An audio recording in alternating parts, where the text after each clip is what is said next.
সোনা হয়ে যায়, তেমনি করে আমিও আমার বধূর পরশে সোনা হয়ে গেছি সখিনী। কিন্তু এই জগতে যদি আমরা স্বর্ণকারীর দোকানে যাই স্বর্ণ বিক্রয় করতে, দেখবি স্বর্ণকার করে কি কষ্টি পাথর দ্বারা কর্ষণ করে দেখে যে সত্যি আসল সোনা নাকি নকল সোনা, তাই না বাবা? কিন্তু দেখবি এই জগতের সোনা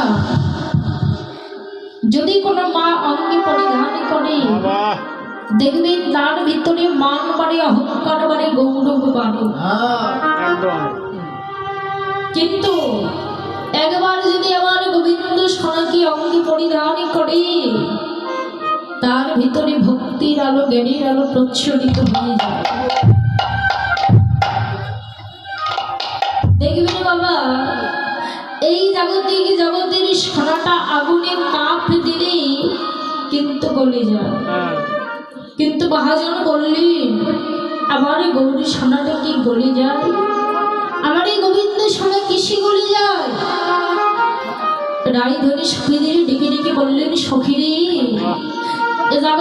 জগতে যদি কোনো ভাগ্যবান ভাগ্যবতী সাথে গরুর কৃপা বলে, যদি গরুর চরণটা আশ্রয় করে,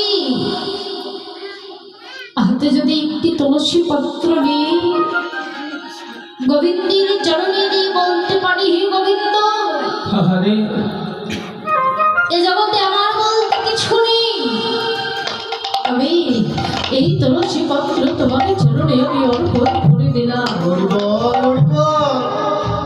রায়ধনী বললেন, সখী আমার বধূ যেন সেই সময় সে ভক্তির চরণের দাস হয়ে যায়।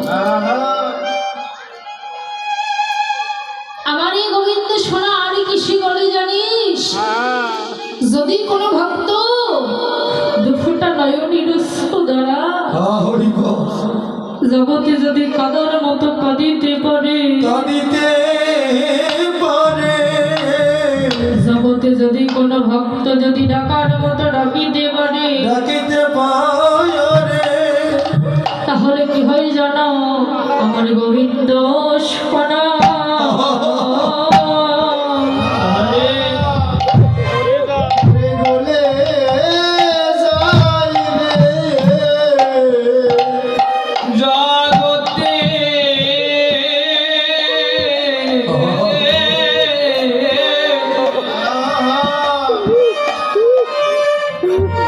জগতে আমার গোবিন্দ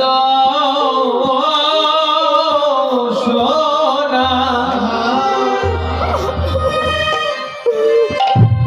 গোবিন্দ সোনা গলে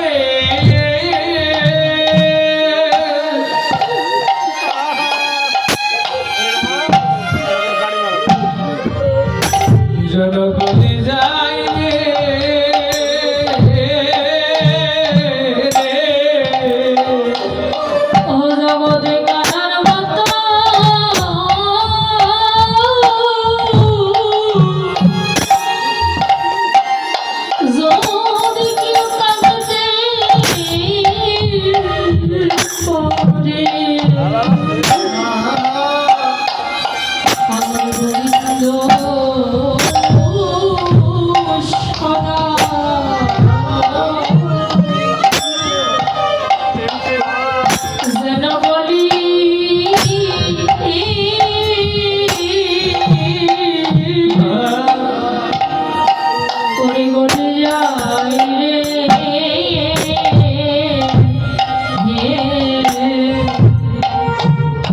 জগতে যারা কাদার মাতো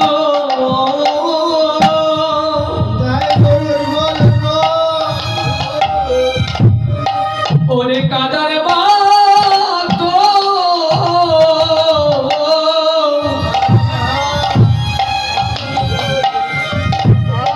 ও যারা কাঁদিতে পারে,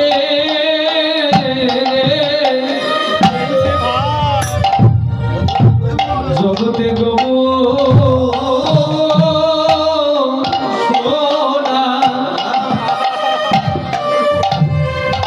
গৌরী সোনা গলে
সদগুরু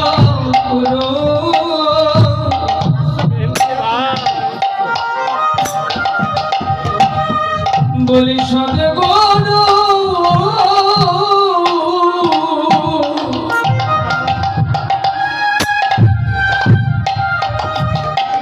চরণ হৃদয়ে ধরিতে পারে রে।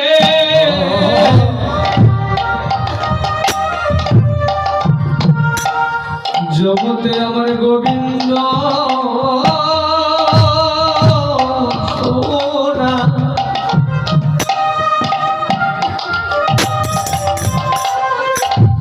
ও সোনা গলে